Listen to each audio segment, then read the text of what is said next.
مقدس متی کی انجیل، تیسرا باب، پہلی آیت۔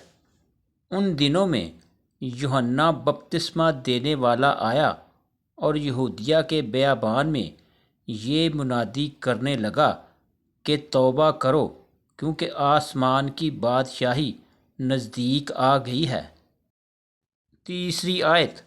یہ وہی ہے جس کا ذکر یسایہ نبی کی معرفت یوں ہوا کہ بیابان میں پکارنے والے کی آواز آتی ہے کہ خداوند کی راہ تیار کرو، اس کے راستے سیدھے بناؤ۔ چوتھی آیت۔ یہ یوحنا اونٹ کے بالوں کی پوشاک پہنے اور چمڑے کا پٹکا اپنی کمر سے باندھے رہتا تھا، اور اس کی خوراک ٹڈیاں اور جنگلی شہد تھا۔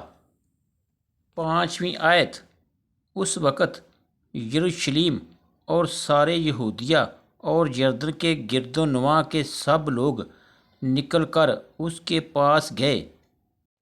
چھٹی آیت۔ اور اپنے گناہوں کا اقرار کر کے دریائے یردن میں اس سے بپتسمہ لیا۔ ساتویں آیت۔ مگر جب اس نے بہت سے فریسیوں اور صدوقیوں کو بپتسمہ کے لیے اپنے پاس آتے دیکھا تو ان سے کہا کہ اے سانپ کے بچوں، تم کو کس نے جتا دیا کہ آنے والے غضب سے بھاگو۔ آٹھویں آیت۔ پس توبہ کے موافق پھل لاؤ۔ نویں آیت۔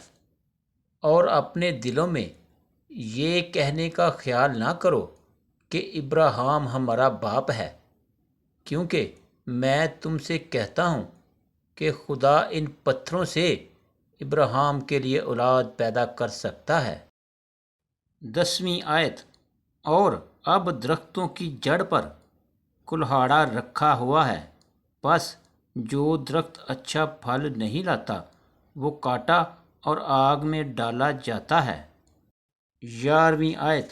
میں تو تم کو توبہ کے لیے پانی سے بپتسمہ دیتا ہوں، لیکن جو میرے بعد آتا ہے وہ مجھ سے زوراور ہے، میں اس کی جوتیاں اٹھانے کے لائق نہیں۔ وہ تم کو روح القدس اور آگ سے بپتسمہ دے گا۔ بارہویں آیت۔ اس کا چھاج اس کے ہاتھ میں ہے، اور وہ اپنے کھلیہان کو خوب صاف کرے گا اور اپنے گیہوں کو تو کھتے میں جمع کرے گا، مگر بھوسے کو اس آگ میں جلائے گا جو بجھنے کی نہیں۔ تیرہویں آیت۔ اس وقت یسوع گلیل سے یردن کے کنارے یوحنا کے پاس اس سے بپتسمہ لینے آیا۔ چودہویں آیت۔ مگر یوحنا یہ کہہ کر اسے منع کرنے لگا کہ میں آپ تجھ سے بپتسمہ لینے کا محتاج ہوں، اور تو میرے پاس آیا ہے۔